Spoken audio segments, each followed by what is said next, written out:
इस समय लोकसभा का चुनाव हो रहा है।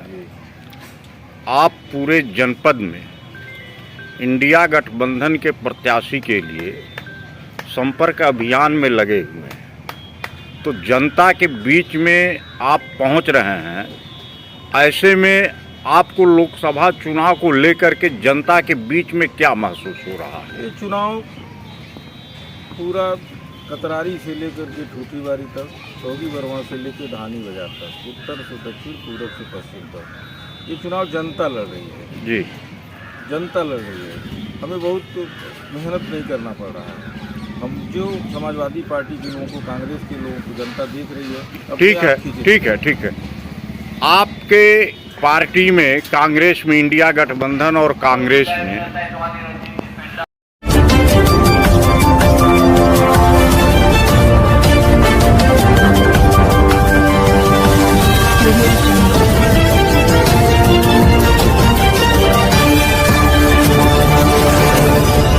पूर्वांचल बुलेटिन निष्पक्ष खबर आप तक। नमस्कार। पूर्वांचल बुलेटिन निष्पक्ष खबर अब तक में महाराजगंज जनपद के सपा के जिला अध्यक्ष जी मोहनापुर ढाला पर संपर्क अभियान में पहुंचे हैं इंडिया गठबंधन प्रत्याशी के लिए।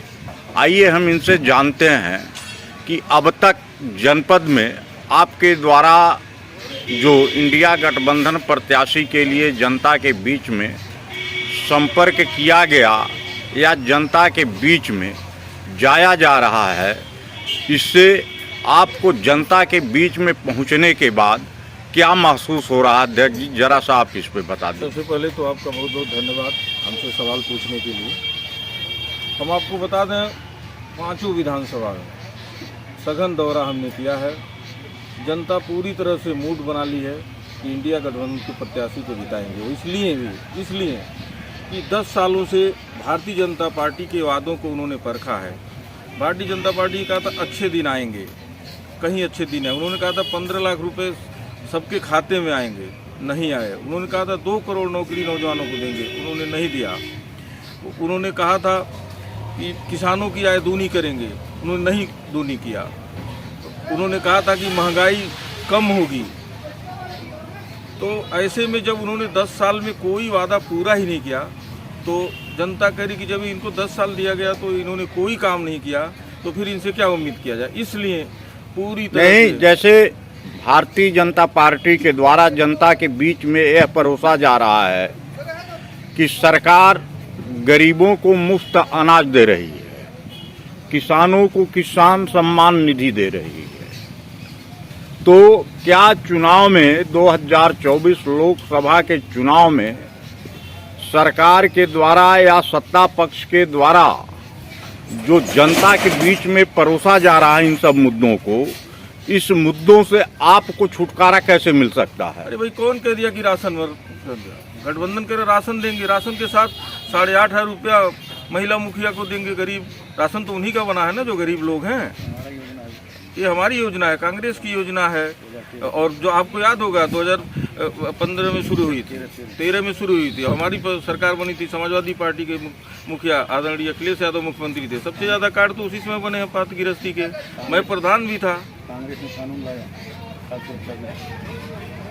मैं तो प्रधान भी रहा हूँ। सबसे ज़्यादा हमारे गांव में कार्ड, प्रधान संघ का अध्यक्ष था पूरे जनपद में। आज मैं समाजवादी पार्टी का जिला हूँ। पूरे जनपद में सबसे ज़्यादा कार्ड बने हैं तो समाजवादी पार्टी की सरकार में बने। तभी तो 2 रुपये किलो मिलता था, 10 रुपये ही तो था। एक यूनिट में 5 किलो मिलता है। 2 रुपये किलो गेहूँ और 3 रुपये का चावल ही नहीं मिलता था। क्या हो गया आज रेट क्या हो गया उसके सापेक्ष? क्या केवल चावल और गेहूँ से आपका काम चल जाएगा? दाल कितनी महंगी हो गई, 60 रुपये की दाल 180 रुपये।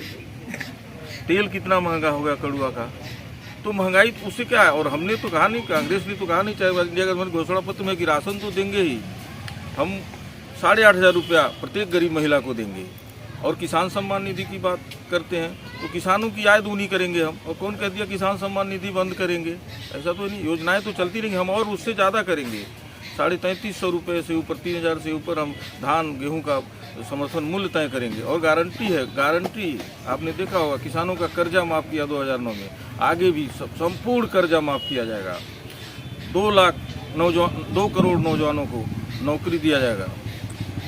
और 2 करोड़ उन्होंने कहा था हम 30 लाख, सरकार बनते ही 30 लाख नौकरी पहले कैबिनेट में देंगे और अगले 6 महीने में फिर खोज करके जहाँ जहाँ रिक्तियाँ हैं, जहाँ जहाँ इन्होंने 5-10 साल में नहीं भरा है। अच्छा, एक चीज़ और है, बहुजन समाज पार्टी ने प्रदेश में तमाम लोगों को टिकट दिया और टिकट देने के बाद जब पर्चा दाखिल करने या खरीदने का समय आया तो बसपा ने चेंजिंग कर दिया।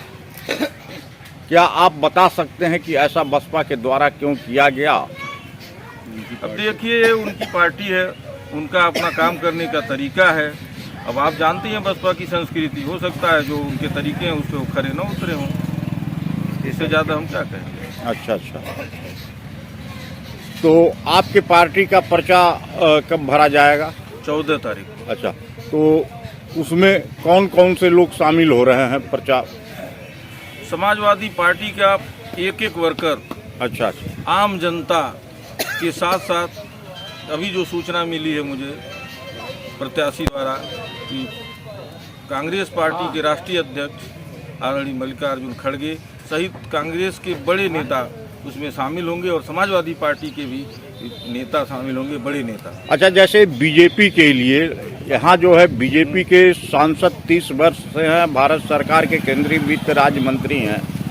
जैसा कि ये माना जा रहा है महाराजगंज इस समय वीआईपी क्षेत्र बन चुका है। किस बात का वीआईपी? आप कैसे वीआईपी कह सकते हैं?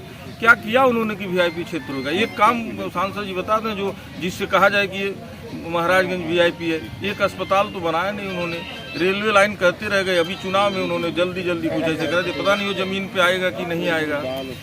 न एम्स बना, एक यूनिवर्सिटी बनाने की बात किए थे, एक यूनिवर्सिटी भी नहीं। एक कॉलेज, मेडिकल कॉलेज कहा था उन्होंने प्रत्येक जिले में बनाएंगे, उन्होंने क्या किया? एक मेडिकल कॉलेज बना, वो भी दूसरे के पीपीपी मॉडल पे बना दिया। कितनी लूट है उसमें, और क्या है कि अब वो रहेगा कि नहीं रहेगा। धन्यवाद।